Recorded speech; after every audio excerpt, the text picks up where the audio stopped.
Well, it's the weekend, and you know what that means, like a lot of other good teachers out there. It's time to get hammered. Thor, The Dark World, which is undoubtedly a reference to how audiences felt after Iron Man 3. We were all in a disturbing place after that.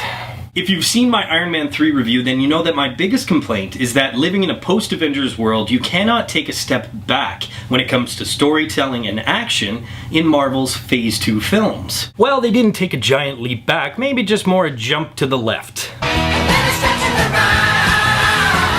My biggest complaint, and it's really not that bad of a complaint, is that Thor the Dark World felt like a lateral move when compared to the Avengers. Now, like I said, that's not necessarily a bad thing, because Thor is an individual franchise, so having Thor single-handedly face an invading force and incredible odds felt bigger in perspective.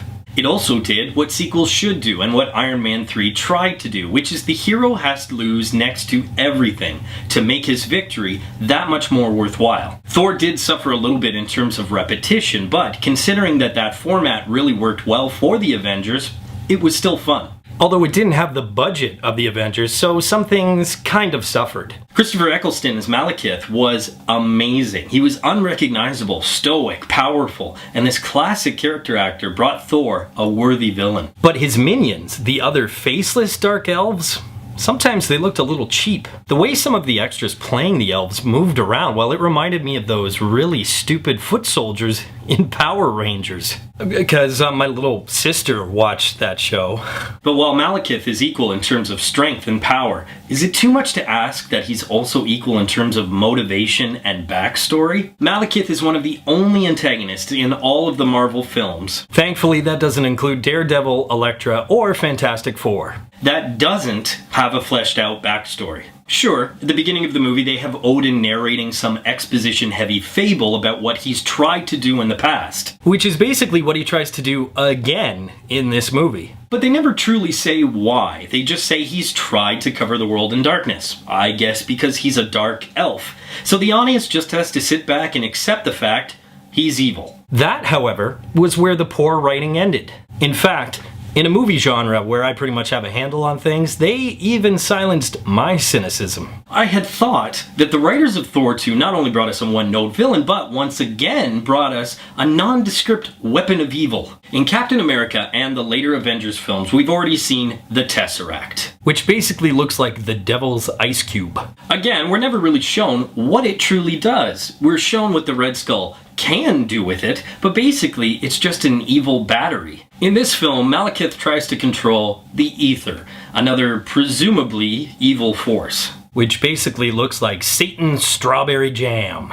However, the geniuses at Marvel actually showed in one of the post-credit scenes what these two energy sources truly are. And not only was this bombshell huge, but it shut me up. Not only did that support my thoughts about needing a backstory and needing a history, but there was one character within the film that was the absolute embodiment of that idea. Tom Hiddleston is once again incandescent as the trickster Loki, and he proves that developing a character really pays off, as here we are in the character's third appearance, and he's still the most interesting thing about these films. And you get to see more of his tricks, other than that disappearing Loki thing he does like a dickhead matador.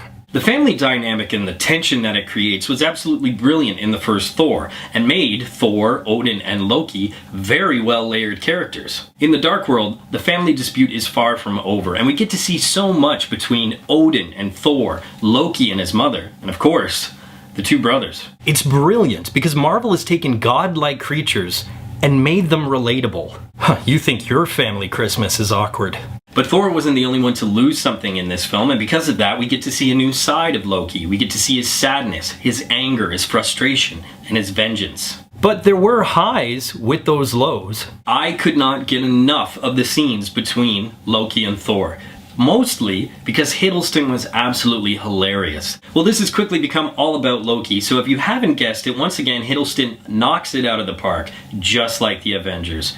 He is Thor, the Dark Worlds, for the win. One smaller downside is unfortunately because the Asgardians are so good in this movie, you really don't care about the humans at all. Just like in the first Thor, once again Natalie Portman is really just a plot device, and Stellan Skarsgård and Kat Dennings are comedic relief which in a movie called The Dark World just gets in the way. But we all know why you go to see a Thor film. Idris Elba.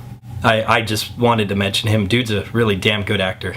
In truth, almost the entire cast is solid. Every character, almost interesting. You get a great dark villain, amazing action, and beautiful art direction. What more can I say? Most importantly, unlike Iron Man 3, it really starts to rev up the action and build towards Avengers 2. It's an earn it. Poll question in honor of Loki: who is your favorite comic book villain? As always, leave your answers in the comment section below. But until next time, school's out.